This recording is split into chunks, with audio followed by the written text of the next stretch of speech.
प्यारे बच्चों, आज हम अध्याय 2 लक्ष्मण परशुराम संवाद जो तुलसीदास जी के रामचरितमानस के बालकांड से लिया गया है, उसे पिछली क्लास में हम शुरू कर चुके थे।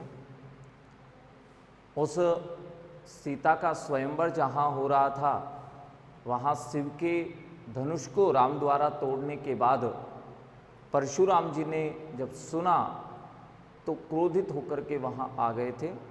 और वहाँ लक्ष्मण और परशुराम जी के बीच क्या संवाद हो रहा है, पढ़ते हैं। पहले वाचन कर लेते हैं। विहसी लखनु बोले मृदुवामी, अहो मुनि सुमहाभट मानी। पुनि पुनि मोहि दिखाव कुठारू, चलत उड़ावन फूह की पहारो। यहाँ कुमड़ बतिया को नाही, जे तर्जनी देखी मरी जाई। देखी कुठारू सरासन बाना, मैं कछु कहा सहित अभिमाना। भृगुसुत समुझी जनेहु बिलोकी, जो कछु कहूँ सहोरिस रोकी। सुर महि सुर हरिजन अरुगाई, हमरे कुल इन पर न सुराई। भदे पापु अप कीरति हारे, मारत हूँ पा परिय तुम्हारे। कोटि कुलिस सम वचनु तुम्हारा, व्यर्थ धरहूँ जनु बान कुठारा।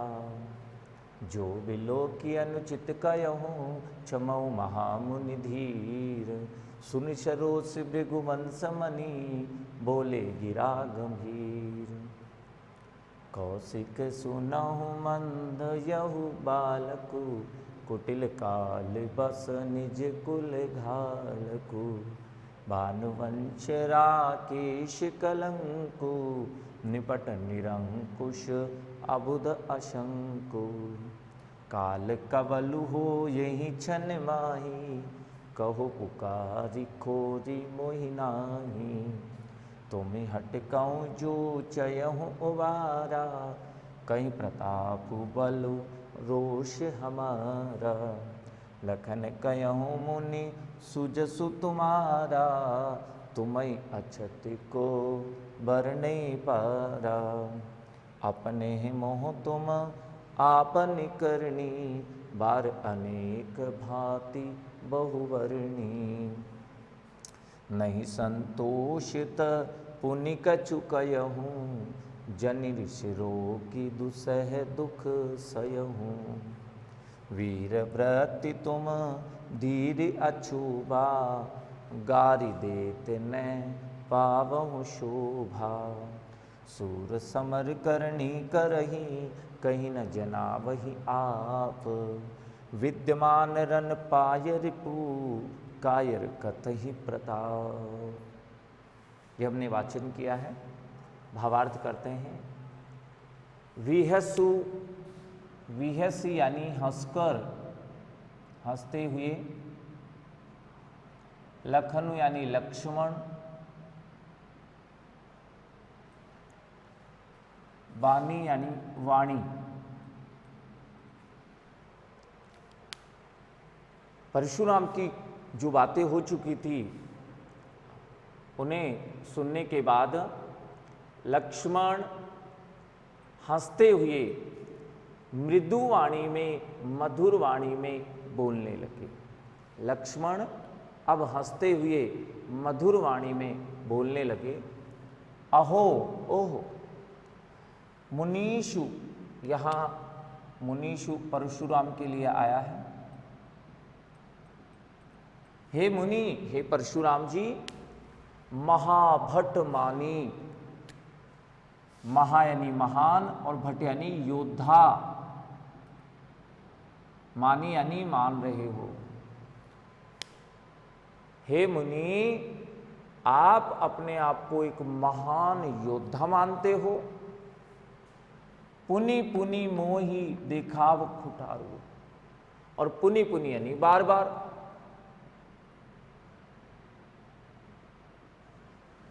बार बार मोही यानी मुझे, दिखाव यानी दिखा रहे हो, और कुठार यानी फरसा। आपके हाथ में जो फरसा है वह मुझे आप बार बार दिखा रहे हो। आप अपने आप को महान योद्धा मानते हो और बार बार मुझे अपना फरसा दिखा रहे हो। चहत उड़ावन फूंक की पहाड़ू, पहाड़ू यानी पहाड़, तुम फूंक से ही पहाड़, फूंक से ही पहाड़ उड़ाना चाहते हो। जैसे फूंक से पहाड़ उड़ाना संभव नहीं है, ऐसे मुझे भयभीत करना, मुझे डराना भी संभव नहीं है। तुम एक तरह से फूंक से ही पहाड़ उड़ाना चाहते हो। यहां कुम्हड़वतिया, कुम्हड़वतिया छुई मुई की पत्तियां, यहां, यहां यानी यहां, छुई मुई की पत्तियों के समान को यानी कोई भी नहीं है। छुई मुई की पत्तियां जिन्हें छूते ही वो सिमट जाती है, सिकुट जाती है, तो उन छुई मुई की पत्तियों के समान यहां कोई भी नहीं है। जे तर्जनी, तर्जनी यानी ये वाली अंगुली, इस अंगुली को तर्जनी बोला जाता है। तो तुम तर्जनी अंगुली देख ही मरी जाई, जे यानी जो तर्जनी अंगुली देख कर ही मर जाएगा। ऐसा यहां पर कोई भी नहीं है जो तुम्हारी तर्जनी अंगुली को देखकर ही मर जाए। हे मुनि, आप अपने आप को महान योद्धा मानते हो, बार बार मुझे अपना फरसा दिखा रहे हो, तुम फूंक से ही पहाड़ उड़ाना चाहते हो। यहां उन छुई मुई की पत्तियों के समान कोई भी नहीं है जो तुम्हारी तर्जनी अंगुली देखकर ही मर जाए। इतना कमजोर, इतना डरपोक यहां कोई भी नहीं है। देखी कुठार सरासन बाना, कुठार यानी फरसा, सरासर यानी धनुष, और बाना यानी बाण।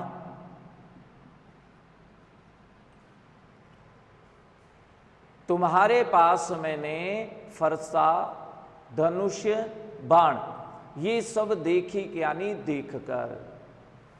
आपके पास फरसा, धनुष, बाण ये सब देखकर मैंने अभिमान सहित, अभिमान के साथ कुछ कहा है।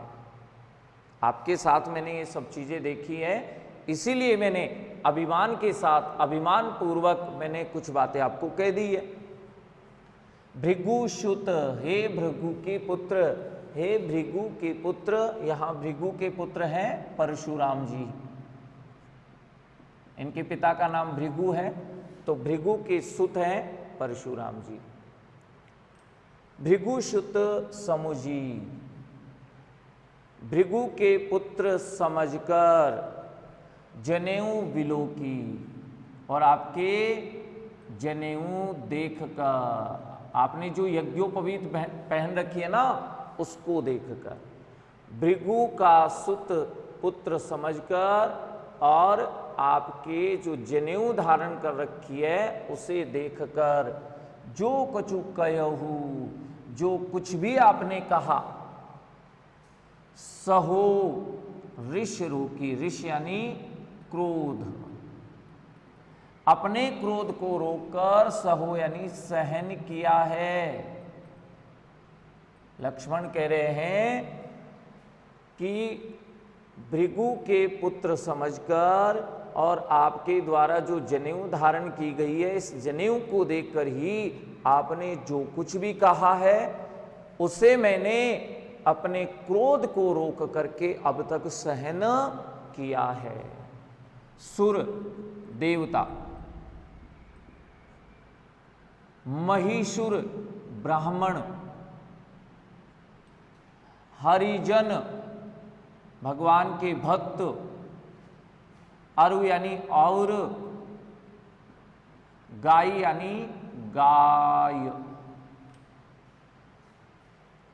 देवता, ब्राह्मण, भगवान के भक्त और गाय।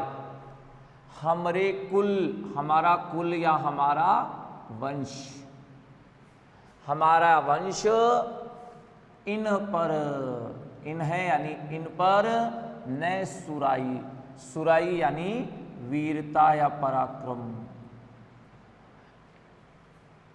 इन सब पर हमारा वंश या हमारे वंश का कोई व्यक्ति, कोई भी पराक्रमी अपनी वीरता का प्रदर्शन इन पर नहीं करता है।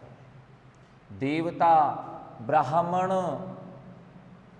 भक्त और गाय, हमारा वंश इन पर कभी भी वीरता का प्रदर्शन न यानी नहीं करता है। इन पर कभी भी प्रहार हमारे वंश में कोई भी नहीं करता है, ना कभी देवता पर, ना ब्राह्मण पर, ना भक्त पर और ना गाय पर। हमारे वंश का कोई भी राजा, कोई भी व्यक्ति है, इन पर अपनी वीरता का प्रदर्शन नहीं करता है, इन पर कभी प्रहार नहीं करता है। बधे पाप, बधे यानी वध, आपका वध कर दूंगा तो मुझे पाप मिलेगा। अपकीर्ति यानी अपयश, और यदि आपसे मैं हार जाऊंगा तो मेरा अपयश होगा, मेरी बुराई होगी। अगर मैं आपका वध कर देता हूं, क्योंकि आप एक ब्राह्मण हो, आपका मैं वध कर देता हूं तो मुझे पाप मिलेगा, और आपसे अगर युद्ध में मैं हार जाता हूं तो मेरा अपयश होगा। मारता हूं यानी मार दोगे, अगर आप मुझे मार भी दोगे, पा यानी चरण या पांव, परिय यानी पड़ूंगा, तुम्हारे यानी आपकी। अगर आप मुझे मार भी देंगे ना तो भी मैं तुम्हारे पांव में ही पड़ा रहूंगा, तो भी मैं आपके चरणों में ही रहूंगा। कोटि कुलिश, कोटि यानी करोड़, करोड़ों, और कुलिश यानी वज्र। सम यानी समान, सम आ गया, उपमा अलंकार है यहां पर। वचन तुम्हारा, तुम्हारे जो ये वचन हैं करोड़ों वज्रों के समान है। तुम्हारे वचन करोड़ों वज्रों के समान है। वज्र बहुत कठोर, जो दधीची ऋषि की अस्थियों से बनाया था, असुरों को पराजित करने के लिए इंद्र ने, उस वज्र की बात हो रही है। इस वज्र के समान, जितना वज्र कठोर होता है, तो तुम्हारे वचन जो आप बोल रहे हैं वो करोड़ों वज्रों के समान है, बड़े कठोर है। व्यर्थ धरऊं धनि बाण कुठारा, और जो तुम्हारा धनु यानी धनुष, बाण और कुठार यानी फरसा, आपने धनुष, बाण और फरसे को धारण कर रखा है, धरव यानी धारण कर रखा है, ये सब व्यर्थ है। इन सब को तुम्हें धारण करने की कोई जरूरत ही नहीं है, क्योंकि तुम्हारे वचन ही करोड़ों वज्रों के समान बहुत ही कठोर है। जो विलो की अनुचित कहूं, अनुचित जो भी मैंने विलोक यानी देखकर, विलोकी देखकर, आपके पास धनुष, बाण, फरसा, ये सब देखकर मैंने अगर आपको कुछ अनुचित कह दिया है, क्षमऊ महामुनि धीर, हे महामुनि आप धीर यानी धैर्य धारण करो। आप धैर्य धारण करके और मुझे क्षमो यानी क्षमा कर दो। जो भी मैंने आपके पास ये विलोक यानी देख करके, धनुष बाण फरसा ये सब विलोक की देख करके कुछ अनुचित कह भी दिया है, तो हे महामुनि आप धैर्य धारण करो और मुझे क्षमा कर दो। सुनी सरोस, सरोस यानी क्रोध के साथ, क्रोधित, सुनी यानी सुनकर, लक्ष्मण की ऐसी बातें सुनकर, लक्ष्मण के ऐसे वचनों को सुनकर भृगु वंश के मणि अर्थात परशुराम, परशुराम क्रोधित हो गए। लक्ष्मण की ऐसी बातें सुनकर भृगु वंश के मणि अर्थात परशुराम बहुत क्रोधित हो गए और गंभीर, गिरा यानी वाणी, गंभीर वाणी बोलने लगे। अब क्या क्या कहा देखिए। कौशिक, कौशिक है विश्वामित्र,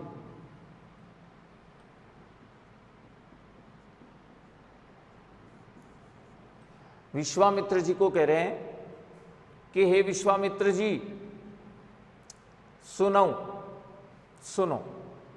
हे विश्वामित्र जी वहां उपस्थित थे, स्वयंवर जहां चल रहा था, उन्हें कहा कि आप सुनो।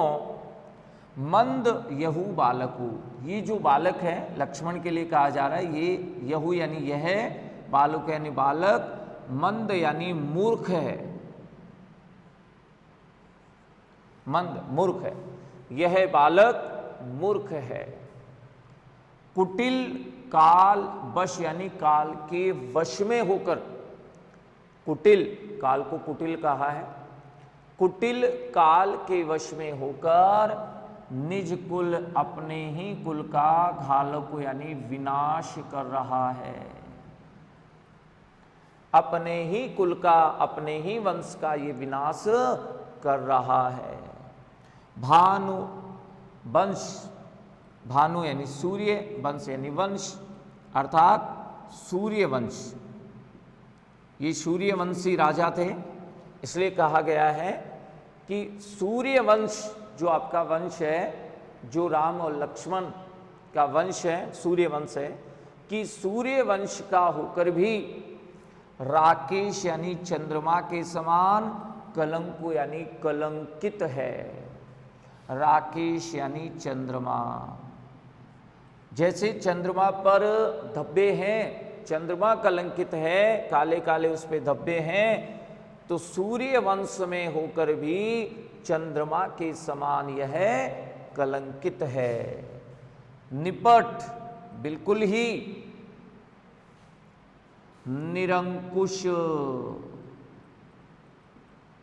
ये निरंकुश है, किसी का अंकुश नहीं है इस पर। अबुधु, बुद्धि से हीन है अर्थात मूर्ख है। और अशंकु यानी भय रहित, और ये भय रहित भी है, ये किसी से डरता भी नहीं। विश्वामित्र जी आप सुनिए, ये बालक है, मूर्ख है, कुटिल काल के वश में होकर अपने ही कुल, अपने ही वंश का ये विनाश कर रहा है। सूर्य वंश का होने के बाद भी चंद्रमा के समान ये कलंकित है, बिल्कुल निरंकुश, मूर्ख और भय रहित है। ये निरंकुश है, किसी का इस पर अंकुश या नियंत्रण नहीं है, ये मूर्ख भी है और ये किसी से डर भी नहीं रहा है। काल कवलू, काल का ग्रास,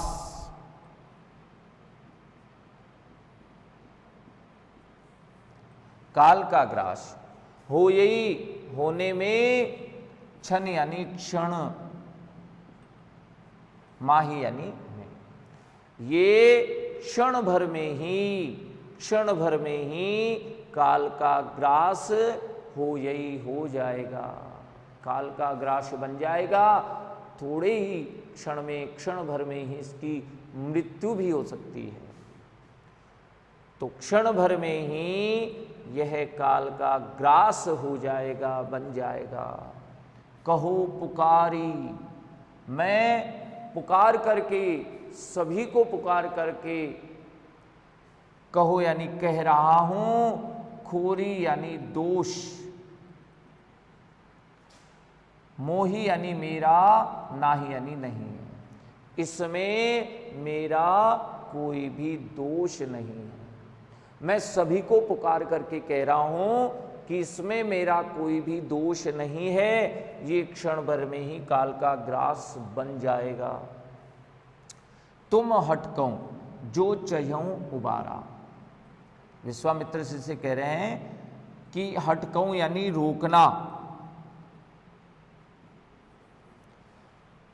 तुम हटकऊं, तुम इसे रोक लो, जो चहऊं उबारा, जो इसे मृत्यु से उबारना चाहते हो, मृत्यु का ग्रास होने से बचाना चाहते हो, तो इसे रोक लो।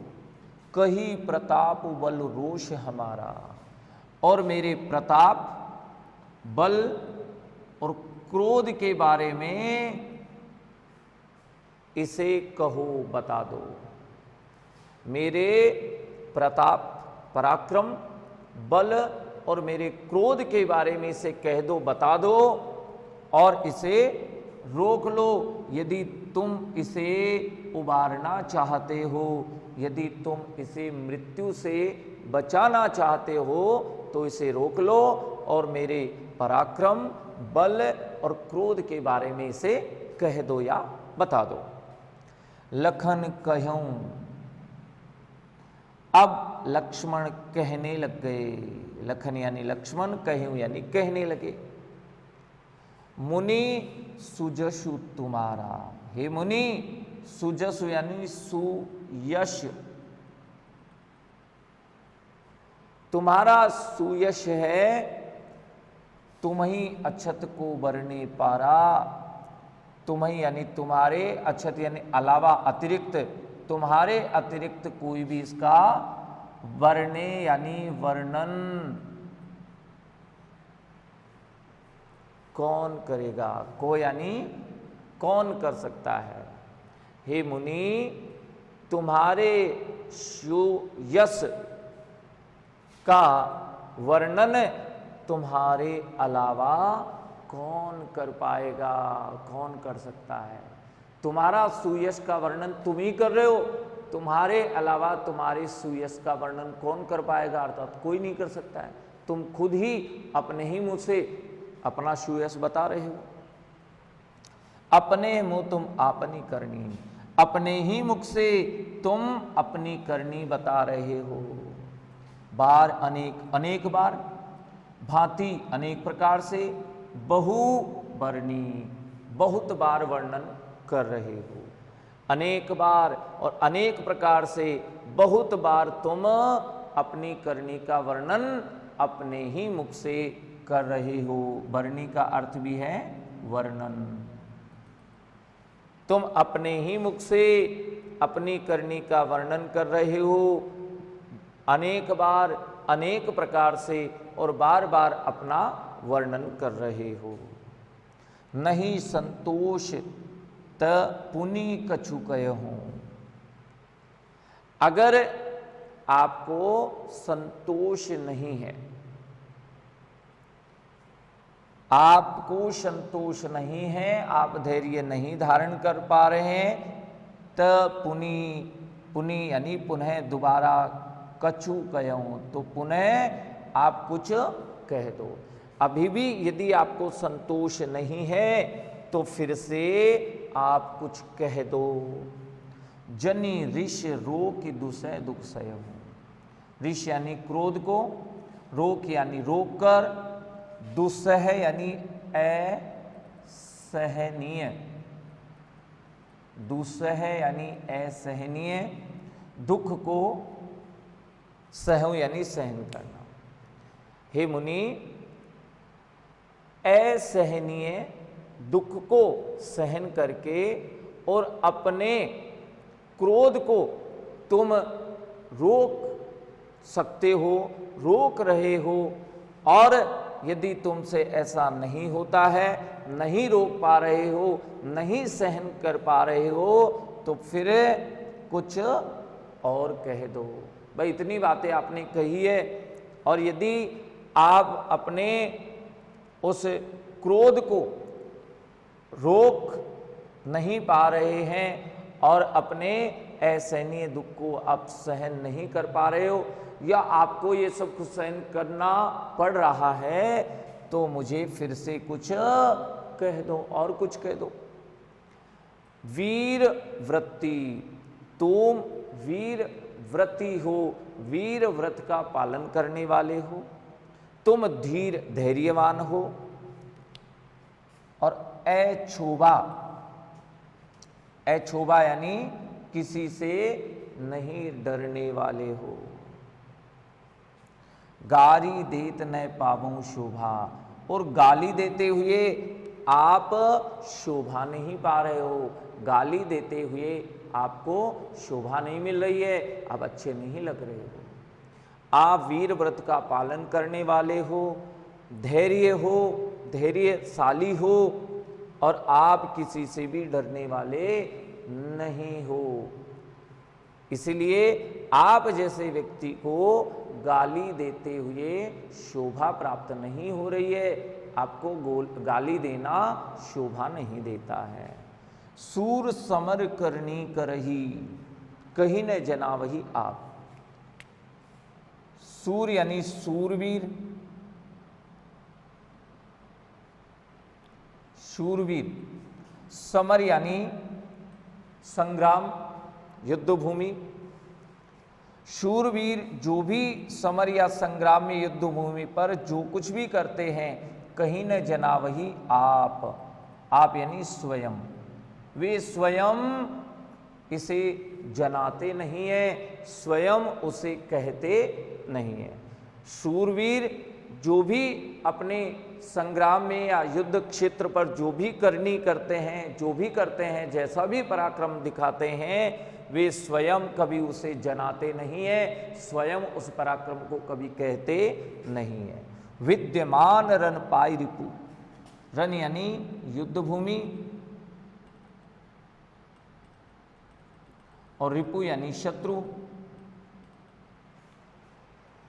युद्ध भूमि पर शत्रु को विद्यमान देखकर, उस युद्ध भूमि पर शत्रु को विद्यमान देखकर कायर लोग ही अपना प्रताप, अपना पराक्रम कथई यानी कहते हैं। प्रताप यानी पराक्रम। कायर लोग ही होते हैं जो युद्ध क्षेत्र में जब आ गए और सामने शत्रु को देखते हैं, तो विद्यमान शत्रु होने पर शत्रु को देखकर अपना पराक्रम बताने लगते हैं। ऐसे लोग कायर होते हैं। जो युद्ध भूमि में पहुंच जाए, युद्ध भूमि में शत्रु को विद्यमान देखकर, शत्रु को सामने देखकर कायर लोग ही अपना पराक्रम कहने लग जाते हैं।